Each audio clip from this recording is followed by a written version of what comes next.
A partir de junho de 1941, tem início a ponte aérea de aeronaves norte-americanas que faziam escala em aeroportos brasileiros, rumo ao extremo Pacífico e também à África do Norte.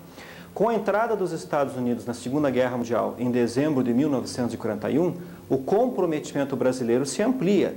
Agora, as bases navais e aéreas brasileiras são usadas pelos aviões norte-americanos para atacar submarinos alemães.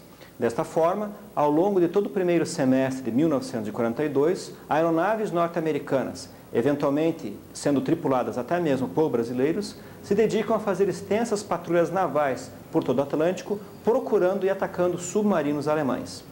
Diante dessa situação, o alto comando naval alemão percebeu que a neutralidade brasileira era apenas teórica e que o Brasil já tinha se comprometido, tanto pela via comercial quanto pela via diplomática e militar, com os norte-americanos. Os ataques na América Latina foram apenas contra os navios brasileiros. Em contraste com a agressão perpetrada pelos submarinos alemães contra a Marinha Mercante brasileira, percebe-se que não há nenhum envolvimento com a relação à Marinha Argentina. Os barcos argentinos não são molestados pela guerra submarina alemã em virtude da grande proximidade entre o regime de Juan Domingo Perón e o regime nazista. A posição argentina na guerra foi totalmente pró-nazista. Houve um intenso tráfico de propaganda de informações entre o governo argentino e o governo alemão. Buenos Aires converteu-se na meca dos espiões alemães na América Latina, porque a Argentina conservou-se neutra, resistindo a todas as pressões que eram movidas pelo governo norte-americano para que a Argentina também declarasse guerra aos países do eixo. A Argentina só vai declarar guerra aos países do eixo praticamente quando a Segunda Guerra Mundial já está se aproximando do seu fim em 1945. Enquanto isso não ocorreu, a espionagem alemã teve ampla guarida, amplo acolhimento em todas as instâncias públicas e privadas das regiões da Argentina.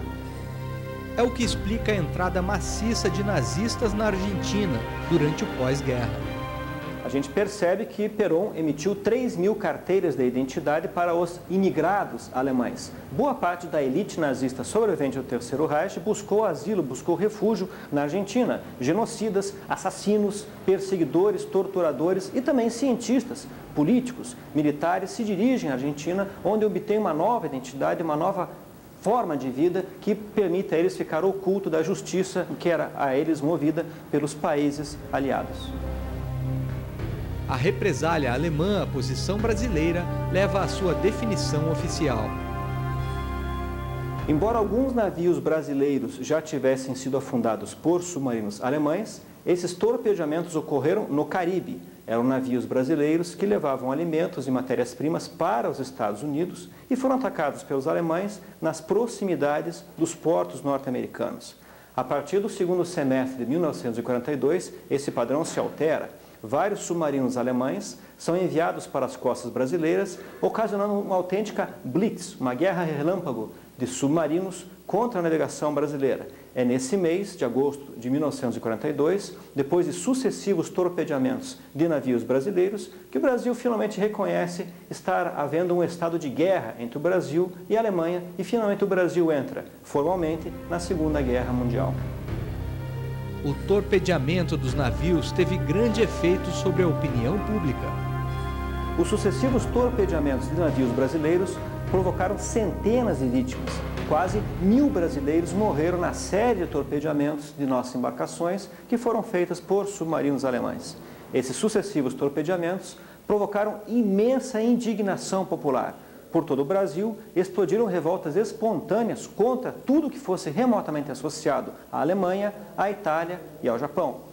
A comunidade de origem alemã e a comunidade de origem italiana sofreram muitíssimas represálias de patriotas e populares enfurecidos pelos torpedeamentos. Essa fúria popular, na verdade, ignorava o grau de comprometimento a que o governo brasileiro tinha chegado com os norte-americanos e, portanto, encarava os torpedeamentos pura e simplesmente como um ato de maldade, um ato gratuito e não provocado por parte do governo brasileiro, o que, à luz dos fatos históricos, obviamente, não é sustentável. Sem ter esse conhecimento, a reação popular foi intensa e feroz. Com a declaração de guerra, a campanha da nacionalização, que se inicia por volta de 1935, ela é levada a um novo auge. as perseguições, a censura, a repressão a tudo que seja ligado às comunidades de origem alemã, italiana e japonesa são intensificadas. Nesse cenário muito conturbado, muito contraditório, os descendentes de alemães são pressionados a se alistarem no exército brasileiro como voluntários. E alguns se alistaram como voluntários mesmo, foram voluntariamente se engajar no exército brasileiro para demonstrar que eram autênticos patriotas, que eram autênticos brasileiros. Era uma maneira de se livrar das perseguições que eram movidas pela massa popular enfurecida com os torpedeamentos. Isso deu origem à pesquisa que levou ao livro Os Soldados Alemães de Vargas. Aqui mesmo, nesse memorial aos mortos paranaenses na Segunda Guerra Mundial, a gente vê vários sobrenomes de origem alemã e italiana, ou seja, os países contra os quais o Brasil estava lutando na campanha da Itália. Essa foi uma prática comum, uma prática recorrente e fazia parte do esforço dessa campanha da nacionalização. Brasileiros que moravam na Alemanha no momento da guerra deram origem ao segundo livro, Os Soldados Brasileiros de Hitler. Aí que eu encontrei, então, a fascinante história dos soldados brasileiros de Hitler. Quer dizer, os indivíduos que, nascidos no Brasil, estavam na Alemanha por ocasião da oclusão da guerra e acabaram, então, sendo recrutados para servir às Forças Armadas Alemãs como se fossem alemães nascidos na Alemanha. O depoimento de um entrevistado dá a medida do que foi esta participação. Um dos meus entrevistados, quando indagado por mim com relação à sua atitude, por ter sido incorporado às fileiras da juventude hitlerista, me contou uma sensação, um estado de espírito que me pareceu muito significativo.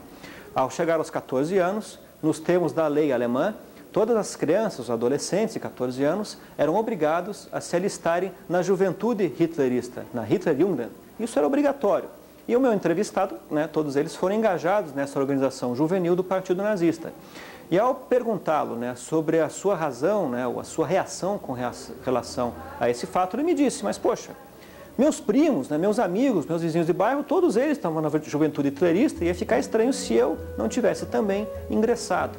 Então, por estarem morando na Alemanha já desde antes da guerra ter início, eles se identificavam também com o fato de serem alemães, de coabitarem, de coexistirem, de estarem inseridos na sociedade alemã.